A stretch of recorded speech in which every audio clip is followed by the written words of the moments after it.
SGC here, and we're back for a movie review.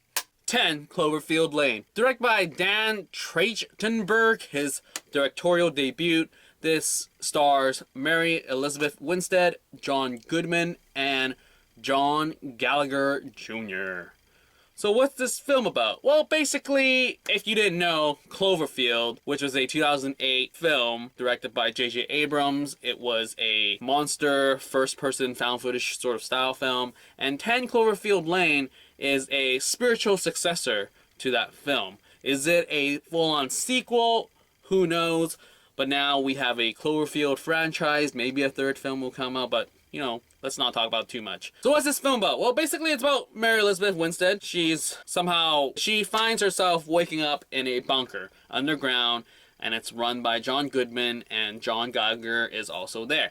And basically Goodman tells her, this is all the bad stuff that's happening, I saved you. But then he has a really weird personality, as he's very just in your face and aggressive and scary at times. So we don't really know if he is talking BS or he's telling the truth about what's happening on the outside. So she's pulled against her will inside this bunker, and the entire film just talks about dealing with Goodman and chilling out with Gallagher and to see if what Goodman says is true or not. And that's basically the entire film. So what did I think? Well, first off, I give them major props. For the fact is, this movie's trailer came out in January and no one knew about it. There was nothing. It was great. It was a great surprise. And I was like, holy crap, this movie looks amazing. That trailer was great. That dinner scene was great. Goodman looks amazing. Great, great, great. And then at the end, it's like, movie coming out in March. Holy smokes, that's 2 months. 2 months. I applaud the marketing team for that, and it's amazing. That's great stuff. And as great as it is, 10 Cloverfield Lane has its issues, but let me go to that later. But anyway, full on great performance. Great, great stuff. I really love Goodman in here. He's very sporadic, psychotic at times, but really well-mannered at the same time.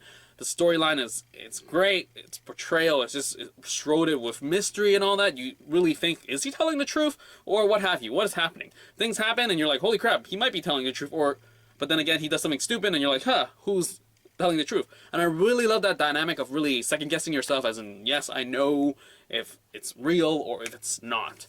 John Gallagher has a great foil with the two characters. I mean, there's only 3 people in this movie, really, and they play really well off each other. Mary Elizabeth is great here. I haven't seen her in a long time, so it's just great to see her being the lead on a show, being a lead on a movie, and I really love the chemistry, and it's just, she plays the character really well, and the acting here is just great. You can watch it solely for the acting, and it's one of those genres that I love. It's where you put normal people into really crazy situations and see how they react. I love react sort of types of movies. You just watch that. There's no crazy origin as in, she came from this, he came from that. I mean, that's spewed out throughout the film, and you gotta pick up on these things to learn more about them, and I love that. Rather than a progressive, linear narrative, I enjoy this sort of stuff. Gotta pay attention, audience, and that's the great part about it, as in, the director really trusts his audience to come with him to go to these places. And as an audience, you really need a director that trusts you, but at the same time guides you well enough that you think you're in control, but are you? Who knows? But yeah, it was great. I really enjoyed it. The tension and everything was great. The anger Goodman had in this is a very character-driven story. I mean, plot-wise, it's up in the air, really, but the characters were done really well. And yes, now, plot-wise, why did I say it's really up in the air? Well, if you didn't know, well, now you know, because I totally ruined it for you. Now, haha, because that's how I watched it. 10 Cloverfield Lane. The fact that this movie had Cloverfield in it, I knew that it was somehow connected with Cloverfield. The fact that Bad Robot, J.J. Abrams' company, produced this movie is just like another sign. So, throughout the film, I was convinced that Goodman was totally correct. He knew what was happening on the outside. I knew because I watched Cloverfield, and it's just, I can't unseen Cloverfield because I saw it, and I knew what happened in that movie, and I knew somehow it connected to this. And there were times where I was like, maybe it's not. By the end, you know what happens. Like, they flat out tell you what happens.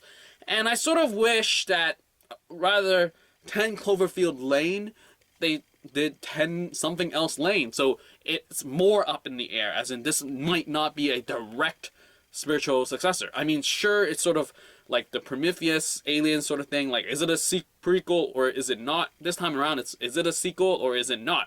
And I sort of wish that they played more on that, and the end sort of would have been a crazier sort of thing. Or maybe if they didn't even do the ending, they changed it all up and it's still up in the air, that it's like, is it a spiritual successor? I swear, if they somehow could pull it off like that, that would have been much more enjoyable than saying flat out, is it or is it not?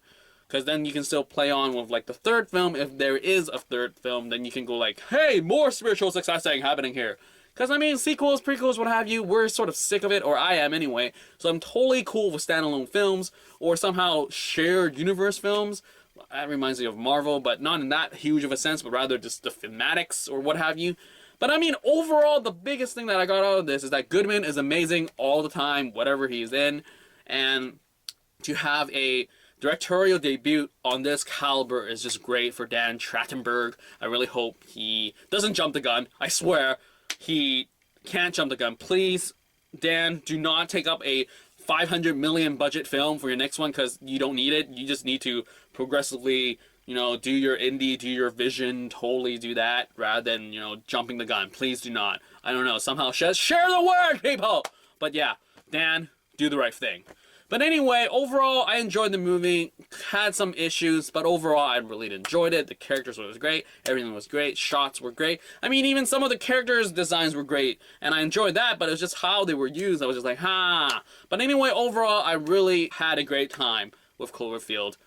No, not Cloverfield 2, but this is 10 Cloverfield Lane. So I had a great time with this. Totally loved the marketing. It was a hit and miss of the title and all, and the whole pseudo-sequel or not. But I mean, the fact that the trailer dropped 2 months before the movie came out and no one knew about it was just great.